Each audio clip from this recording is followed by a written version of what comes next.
आता चक्क फ्लॅटच्या दरात तयार बंगलो. आपल्या घराचं स्वप्न साकार करण्यासाठी कणकवलीत साटेलकर बिल्डर्स अँड डेव्हलपर्सची खास ऑफर. उत्कृष्ट डिझाईन, दर्जेदार बांधकाम आणि मुलांना खेळायला बागडायला हक्काचं अंगण उपलब्ध. बंगलोचे मालक होण्यासाठी आजच संपर्क साधा. Satelkar builders and developers, Kankavli.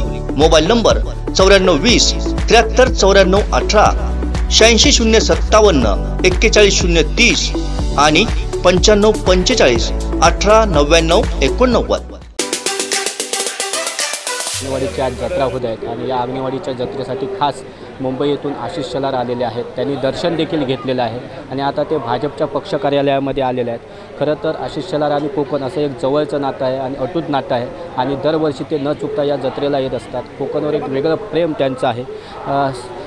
Konkan 7 लाईव्हच्या वतीने पहिल्यांदाच तुमचं स्वागत करतो आहे. खरं तर दरवर्षी तुम्ही अंगणवाडीला न चुकता येतात आणि कोकण आणि आशिष शेलार असं एक अटूट नाट्य आहे. पहिलं आत्ताच तुम्ही दर्शन घेतलेलं आहे देवीचं. काय म्हणजे एक तुमची श्रद्धा आहे आणि नेमकी आज जर पाहिलं असेल तर आज कोकणामध्ये तळ कोकणामध्ये एक भाजपने मोठी उभारी घेतलेली आहे आणि त्यानंतर आज पहिल्यांदा एक भाजपमय असं वातावरण झालेलं असताना आज तुम्ही देवीचं दर्शन घ्यायला काय सांगा?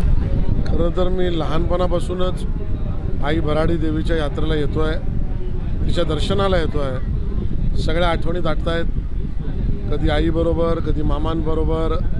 हे सगळं लहानपणापासून येतानाचं चित्र माझ्या डोळ्यासमोर आहे आणि आमच्या सगळ्यांचा, आमच्या कुटुंबाचा, आमच्या सगळ्या नातेवाईकांचा, किंबहुना आमच्या भाजप परिवाराचा सुद्धा विश्वास आहे की आई भराडी देवीचा कृपाशीर्वाद इतकं बळ देतं की वेगळं काही स्वार्थापोटी आणि राजकीय पोटी तिच्याकडे काही मागावं असं उरतच नाही.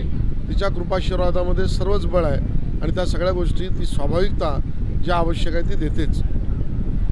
खरं तर आज भाजपची एक राज्यसभा, जी ऐतिहासिक सभा अशी होत आहे आणि त्यासाठी देवेंद्र फडणवीस येत आहेत.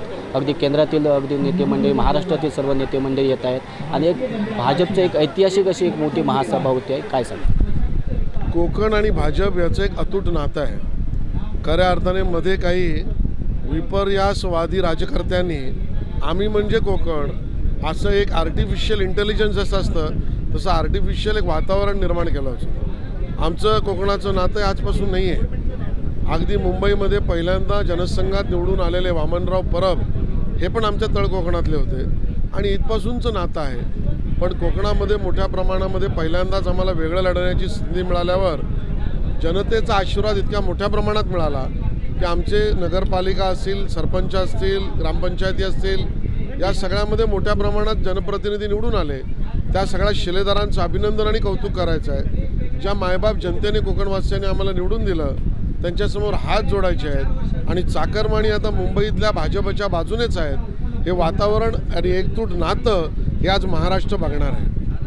खरं तर देशातला पहिला पर्यटन जिल्हा हा सिंधुदुर्ग आहे आणि खऱ्या अर्थानं जर पाहिलं असेल तर कोकणचा खरा विकास जर करायचा तर तो पर्यटनाच्या दृष्टीनेच करायचा आहे. खरं तर कोकणचं नंबर 1 महाचॅनल कोकण 7 लाईव्हच्या माध्यमातून 1 मार्च रोजी वर्धा टुरिझम अशी संकल्पना राबवत आहे. गेले वर्षभर आपण ही ऑक्सिजन टुरिझम ही संकल्पना देखील राबवणार आहोत.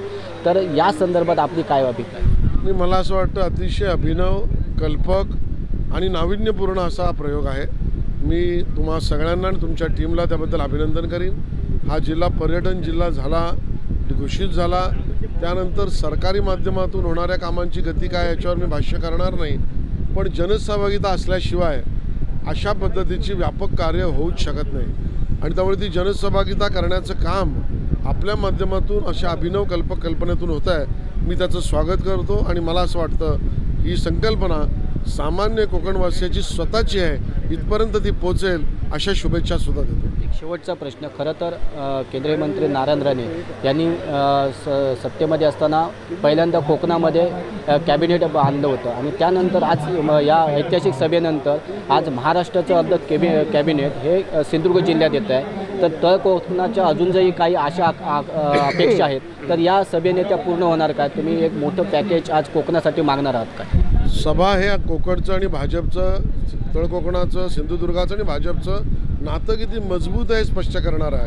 आणि ज्यावेळेला नातं मजबूत होतं त्यावेळेला स्वाभाविक आहे एकीचं बळ होतं आणि एकीच्या बळातून स्वाभाविक सिंधुदुर्गाच्या विकासाची गती वाढणारच आहे आणि ती गती वाढवण्याचं काम मुख्यमंत्री शिंदेसाहेब, उपमुख्यमंत्री देवेंद्र फडणवीस साहेब हे करतील हा माझा विश्वास आहे. तर हे होते आशिषजी शेलार. खऱ्या अर्थाने त्यांनी सांगितलं आहे की आता खऱ्या अर्थाने सिंधुदुर्ग जिल्ह्याच्या विकासाला सुरुवात झालेली आहे आणि आज खऱ्या अर्थाने मोठ्या पद्धतीने आज भाजपमय असा सिंधुदुर्ग जिल्हा झालेला आहे आणि निश्चितच या ज्या कोकणवासियांच्या आशा अपेक्षा आहेत त्या देवेंद्र फडणवीस आणि भाजप सरकारकडून पूर्ण होतील असा विश्वास देखील त्यांनी व्यक्त केलेला आहे. हे बातमीपत्र आणि आमच्या संपूर्ण दिवसभरातले अपडेट्स आपण पाहू शकता मोबाईल ॲपवर. लगेचच प्ले स्टोअरवर जा आणि डाउनलोड करा कोकण 7 लाईव्हचं मोबाईल ॲप.